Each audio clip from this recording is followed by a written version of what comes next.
大家好，如果您对新闻我的前几期的视频有印象的话，您有没有被新闻我关于长空之王的各种的铁口震撼到了呢？因为老是先知先觉的新闻我对国庆档的排片，第一时间就已经表达出了自己的高度的好奇和质疑出来了。结果呢，真的就结果了。这年头闭上眼睛的各种的尬吹尬黑和叫好，远远都比不上遥遥领先的视角和独到。先我刚刚聊完了乐华的麻烦，结果呢，长袖善舞正在过生日的那个资本的宠儿杨幂，居然又突然为了既声誉和声量的赵丽颖展示了一把教育意义深远的资本可乐的游戏。所以说很多的事情除了时间老爷爷的检验之外，很难从一开始就能够断定出杨幂为啥能，而赵丽颖为啥不能。娱乐圈处处都是坑，要不王一博的大哥汪涵不会突然之间被抬上了热搜，王俊凯呢不会和某一位的85大花闹大了一件事儿。真的是李易峰一出事儿，所有大牌都有事儿了。深度加温度，新闻最专注。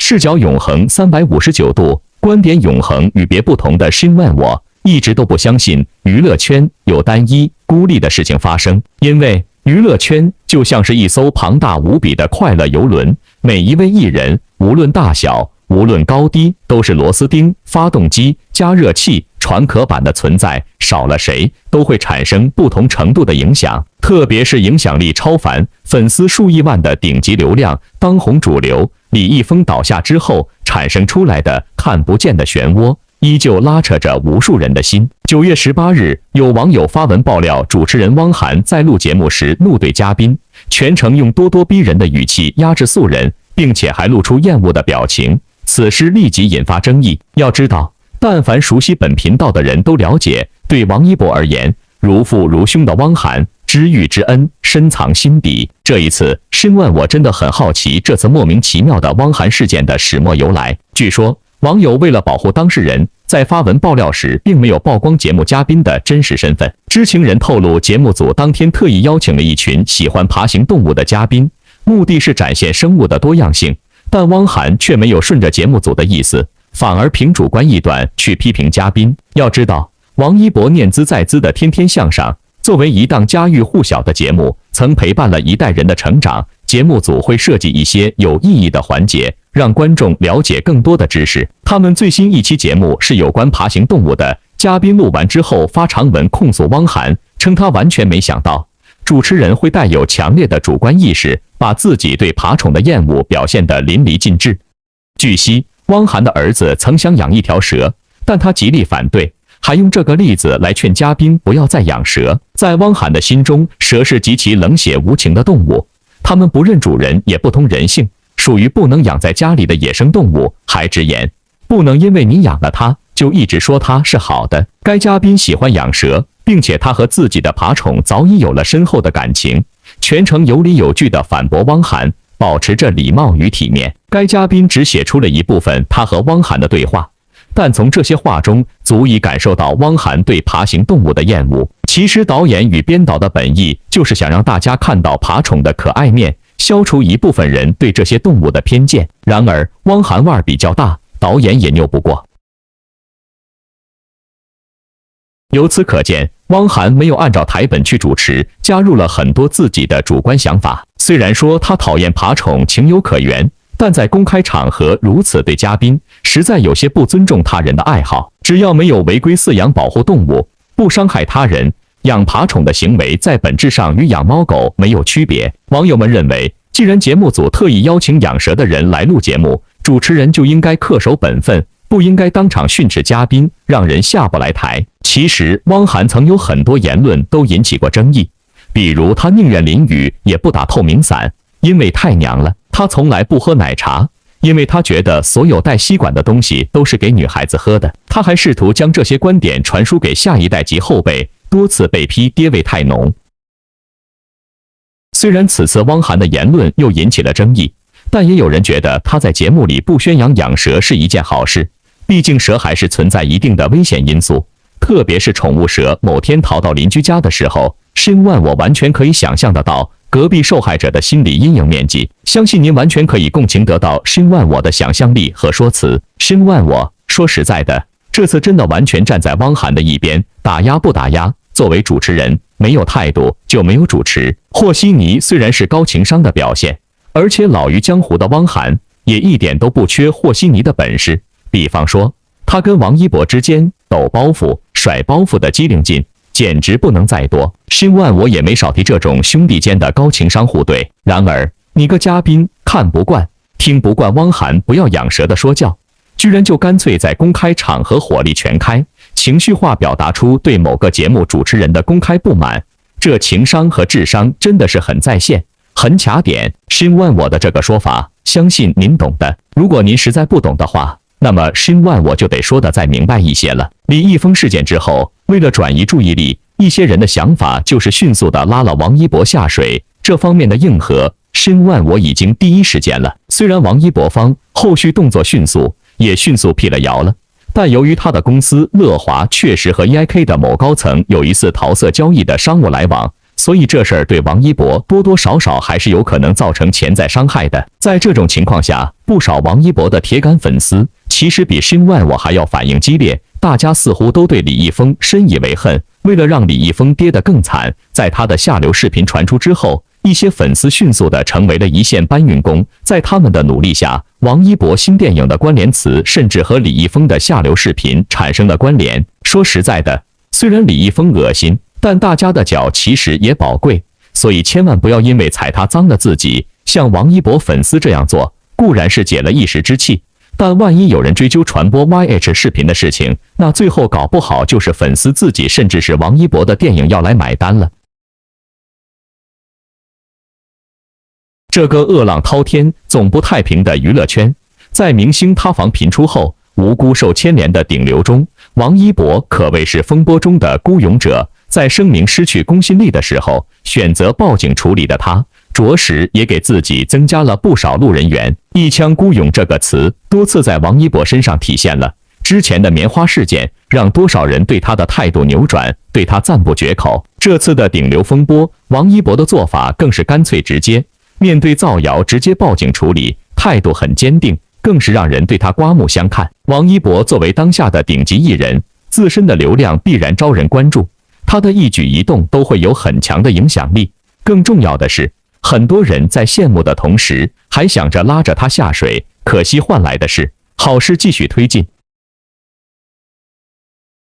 在这场无妄之灾过后，王一博主演的《长空之王》关注度跟热度持续飙升。之前对这部作品的宣传力度还没这么大，没想到在这个过程中，好多人注意到了这部作品即将上映。毕竟航空战机题材的作品甚少，我们对于这个领域更是知之甚少，这是国家机密性的问题，必然是很少有人了解。但是随着影视化后，我们也通过关注的演员的参与，才了解到来这部作品幕后的意义所在。试飞员如同刀尖上的舞者，是挑战身体极限，同战斗机一同遨游天际，才能发挥出最大的实力，才能在航空领域保家卫国，守护我们的领空安全。作为主旋律的作品，选择演员是非常谨慎的，能够让王一博参演，更是对这个年轻人的肯定。他身上肩具的责任是重大的，必然是信得过，更是通过被调政审过多次的。有多少人不看好，就有更多的人对他充满了信心。王一博的底气有多少，源于他的德行跟实力。大众越来越清楚，越是塌房频出，对于娱乐圈中优质的艺人就是好事。身正不怕影子斜，能够在风波中果断选择报警，只能说明一点，磊落坦荡。同时呢，这对于《长空之王》这部作品的助燃，的确是肉眼可见的提升，热度飙升，预约观影的人数都出现增加的趋势。这部作品哪怕是饱经各种的风波影响，都将经得住考验，毕竟它的出现代表的意义不同。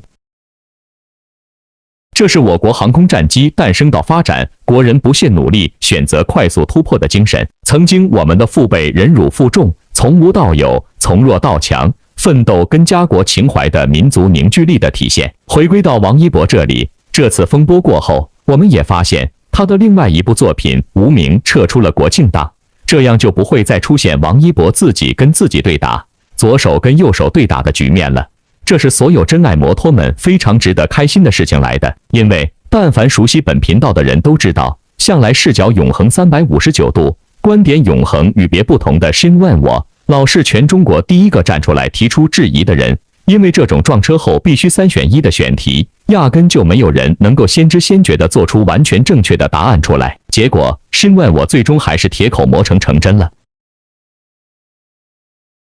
毕竟国庆档主推正剧题材的作品，目前来看《无名》的撤出无疑是最好的选择，同时也能保障大众更好的选择。因为如果您还有印象的话，就能想起申万我神早提到的伯纳的麻烦，这麻烦跟乐华的麻烦真的有一拼，因为时间点都是同款的精准。如果您好奇的话，不妨自行回顾一下视角永恒359度，观点永恒与别不同的申万我的最近的视频。只能说，就算明年的娱乐大环境，大家伙的蛋糕越来越清瘦了，那些自律有责任担当的人，有实力有影响力的艺人，必然还有空间呼吸，浑水摸鱼，投机倒把的必然被刷掉。从小荧幕转向大银幕，能否虏获大众芳心，长空之王无疑是最佳选择，分水岭在此一举了。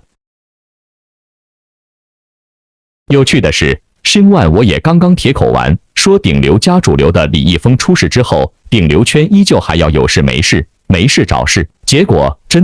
果又来了。如果对申万我的铁口心存好奇和否定的话，欢迎您自行回顾一下。这不，又有一名姓于的女子实名举报王俊凯了。请注意，关键字是实名举报，实名举报，实名举报。重要的事情说3遍。实名举报一般真的是破釜沉舟的决心表现，因为抹黑的人通常只敢躲在网络后面、键盘后面，不敢见人。敢于亮出身份和身份证的人，通常是敢于对自己所说的话负责的人。例如申万我就是这么一个在 YouTube 生态中敢于大胆说实话，敢于真人出镜头的超凡自信之人。不服的话，欢迎您在评论区中大声质疑和怒怼。这位姓于的女子声称自己之前跟王俊凯合拍过海报，王俊凯让经纪人与自己私联，还说经纪人态度非常傲慢、不专业，向自己透露了很多王俊凯的隐私，其中就包括他和某知名女星的不正当关系。不仅如此，这位于女士还声称自己手握着视频证据，而根据网友的提示，这位知名女星就是杨幂。要说李易峰塌房这件事，还真是给很多有心人提供了流量密码。不仅有人冒充网红弯弯大蹭热度，如今连王俊凯也不能幸免。细数初代顶流4大3小已经塌房数位，不少网友都在猜测下一位塌房的会是谁。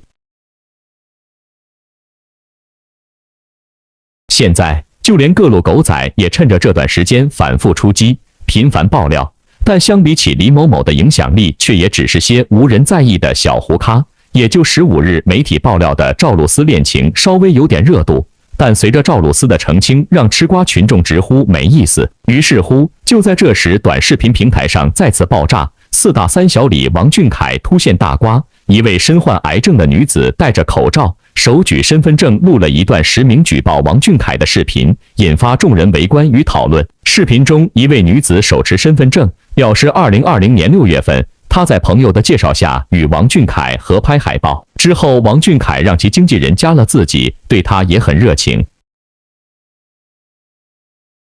见面后，王俊凯的经纪人态度傲慢、不专业，还透露了很多王俊凯的隐私，其中便包括他和某知名女明星的不正当关系。而网红通过蛛丝马迹，立即猜测起了对方口中所说的女星。这位知名女性被曝是杨幂，绝对的一线大花，顶流女星，竟然与王俊凯这一位后起之秀俊朗小生有了关系。着实让人意想不到。事情发酵后，很多网友对于该女子的举报并不认同。很多网友都知道王俊凯是杨幂的粉丝，王俊凯对于杨幂那就是单纯的对偶像的崇拜呀。关键是二人的年龄差也不合适啊，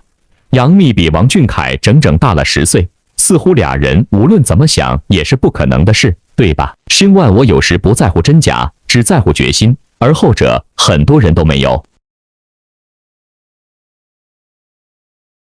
该女子还表示，自己之前在当地法院起诉了王俊凯，随后遭到对方威胁，他们要求我撤诉。目前该女子的心愿就是希望有关部门能调查此事。目前王俊凯工作室声称已报警，其实这件事早在去年就开始发酵了。去年年初，王俊凯和杨幂都发过声明，当时这名女子有跟王俊凯合作的意向，但是因为不符合投资要求被拒绝。随后该女子就开始不断骚扰威胁王俊凯和他的团队，还扬言要让王俊凯见识一下资本的力量。有人说，这名女子说的话完全经不起推敲，作为一名专业经纪人，怎么会随便爆自家艺人的料给一个陌生人，甚至还提供视频？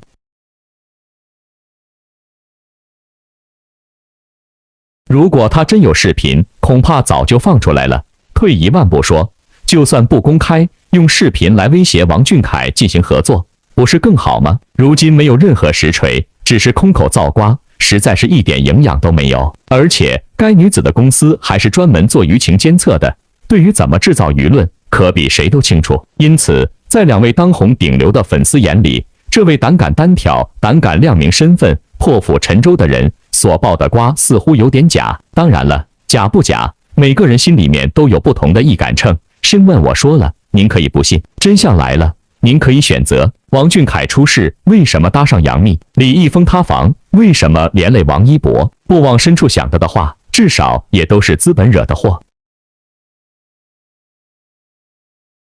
话说这几天李易峰因下半身事件社死塌房，跟着被彻底封杀以后，他和圈内玩咖们之间的一些故事不是也都被扒皮出来了？申万我说过的朋友圈真的起到了关键性的作用。他和陈伟霆跑去海外一块玩的事算是一个，不过因为陈伟霆比较低调，没给自己留下什么实锤的缘故，所以他的公关团队运作了一番后，目前明面上算是暂时把陈伟霆给摘出去了。陈伟霆之外，就是李易峰和牙签哥以及某个公子一同开 party 搞选妃活动的料比较受关注了。这个事也是真的。虽然谦哥曾经嘴过李易峰是缩头乌龟，但前几年那会混同一个圈子的二人可是经常聚起来玩游戏的。比较辣眼的是，李易峰和谦哥会互换发友，也会搞一些几个人攒团打扑克牌的精彩戏码。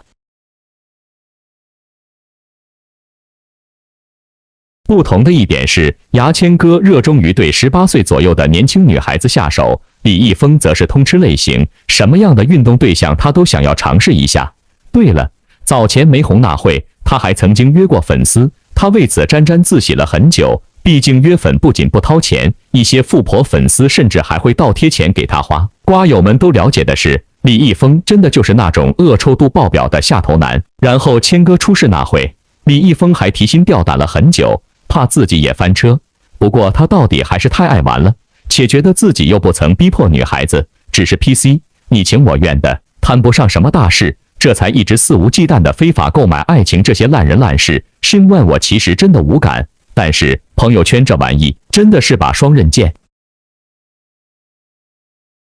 有时候双刃剑能够助力新晋顶流腾云驾雾，如虎添翼；有时候呢，又刚刚好调个能够帮助老牌主流从天而降，脸不朝地。这就是申万我一个星期里面的最大感悟。因为从去年深扒到现在，丑恶的娱乐圈以及娱乐圈的丑恶，您 get 到了多少呢？所以呢，同样也是主流加顶流的王一博，最近一段时间估计还会屡屡上热榜。虽然他目前没什么料，也不能有任何黑料出现，因为主演的电影马上就要上映，必须保证万无一失。前不久，电影男配角之一的徐开骋刚塌房，导致制片方连夜剪辑删掉他的镜头。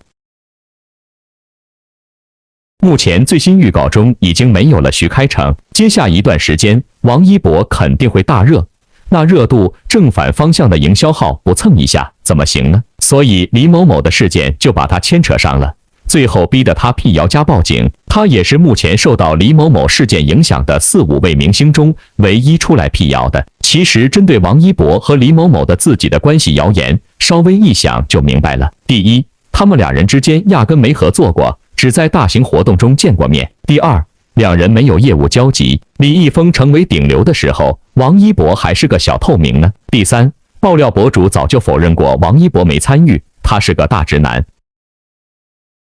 虽然娱乐圈很小，但也不至于小到每个人都是朋友关系。那么为什么还能牵扯上？那就要从他之前是在韩务工爱豆说起了。其实我们会发现，这些受到李某某牵扯的男星都有一个共同点，他们要么是和网红弯弯或者李胜利认识，要么就是在韩娱混过。这些交集和挖坟，身外我只能笑而不语了。因为身外我也聊过多期的了，这种交集和挖坟也同样适用于杨幂和赵丽颖之间两个人的交集。身外我已经深扒无数回了，这里面有年轻气盛，也有利益纠葛，这些都是娱乐圈蛋糕的必然结果，任谁也逃不过。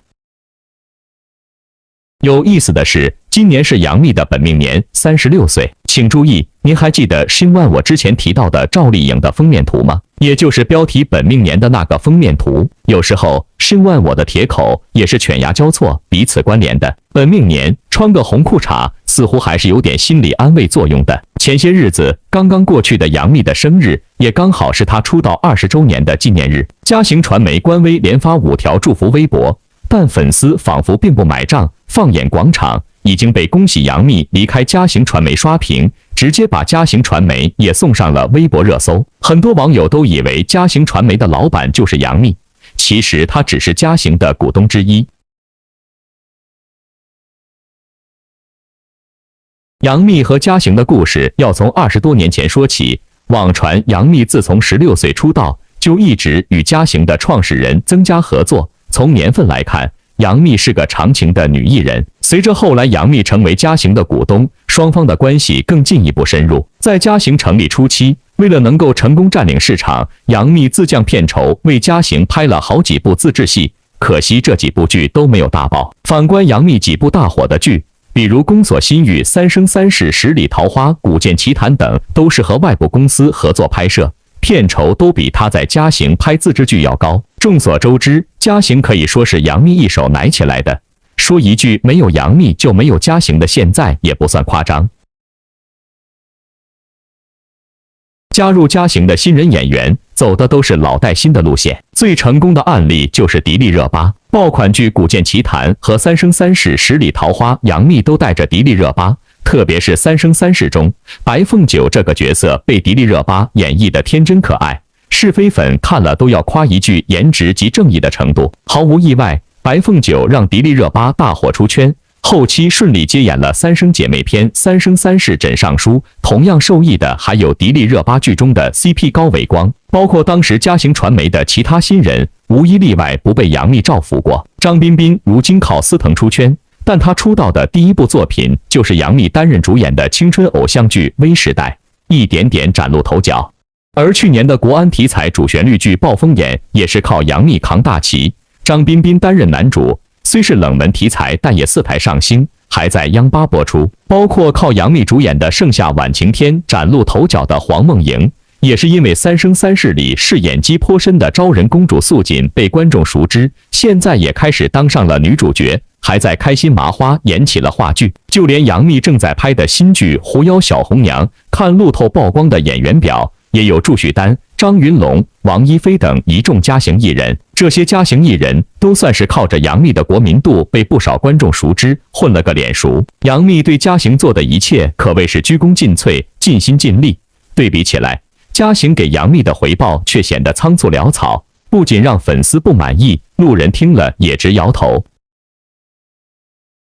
早年间，杨幂要飞香港参加迪奥活动，她的助理却弄丢了杨幂的证件，导致她无法参加活动。还没大火的杨幂只能在微博上艾特了迪奥致歉。自此之后，迪奥的宣传中也从没再见过杨幂的影子。为了拍自制戏《谈判官》，嘉行帮杨幂推掉了张嘉译老师的邀约，也就是后来的电视剧《急诊科医生》。而电影《刺杀小说家》也是因为杨幂档期太满，导演陆阳只能亲自找到杨幂本人，答应出演后，杨幂还亲自和公司协调时间。网传之前嘉行给杨幂配的造型师也常年工作不在状态，每次大型活动，其他年龄相仿的小花个个穿着高定，而杨幂不是过季礼服，就是小众婚纱。所以，网传杨幂要离开嘉行也不无道理，尤其是在这个更看重影视剧质量且对流量艺人的要求更高的当下。2018年，杨幂接下一部纪实风格的文艺电影《宝贝儿》，该片由侯孝贤监制，刘杰执导，和他演对手戏的不是演技派郭京飞，就是文艺片宠儿李弘基。从素颜出镜补拍2次可以看出杨幂想要转型，但这些年不是演嘉行自制，就是为了乃公司新人接一些同类型角色，转起型来异常艰难。网传嘉行很多次靠杨幂招商才开得起来自制剧，杨幂作为嘉行的头部艺人，她的名字就是活招牌，所以杨幂要离开嘉行的传言到底可信度有多高？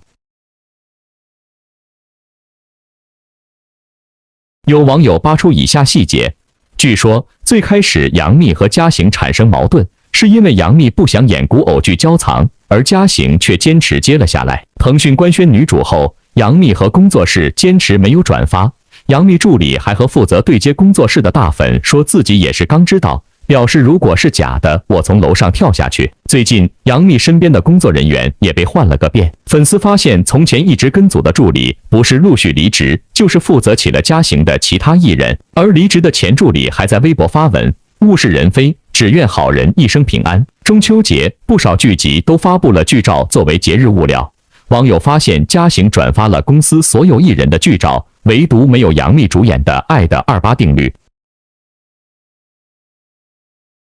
而前几天，杨幂为四川灾区捐款，付款人的姓名也被隐藏。但去年杨幂捐款时，付款人却大大方方地写着“上海杨幂影视文化工作室”。生日当天，杨幂发文感谢大家祝福，表示希望自己对得起时间，也对得起自己。杨幂的父亲也在第一时间转发了这条微博，并配文：“无论如何，爸妈永远支持你。”寥寥数字，不少粉丝却都认为意味深长。相比之前生日时简单的感谢，有了些言外之意，认为这就是准备离开嘉行的预告。此时的杨幂已经不再是当初创立嘉行时那个小有名气的新人，这些年她自己交朋友、攒人脉，拼命三郎一样的拍戏，靠着一部部作品，在电视剧和电影领域都扎下了根。虽然也被观众吐槽拍烂戏模式化，但她身上的国民度、人气，甚至商业价值没几个小花追得上。也就电视剧女王赵丽颖一直都是杨幂寄生于何生亮的心理压力存在感。不知道深万我的这个说法您认同不？而此时的嘉行传媒也不再是当初那个靠对赌协议翻身，3年净赚3个亿的大公司，老带新路线的失灵，自制剧的不断扑街，眼瞅上市无望，加上张彬彬到期不续，似乎也是危机缠身，麻烦不断。实际上，演员和经纪公司不过就是历来而聚，历去而散。只不过杨幂和嘉行这些年绑定的太深，她一手创立嘉行，拿了股份，又陪着旗下艺人一个个火起来，如今传言离开，让人不得不倍感震惊。到底是不破不立，志在转型，还是背靠大树好乘凉？网友都说了不算。如果真的离开，想必跳出舒适圈，单打独斗的路也不会好走。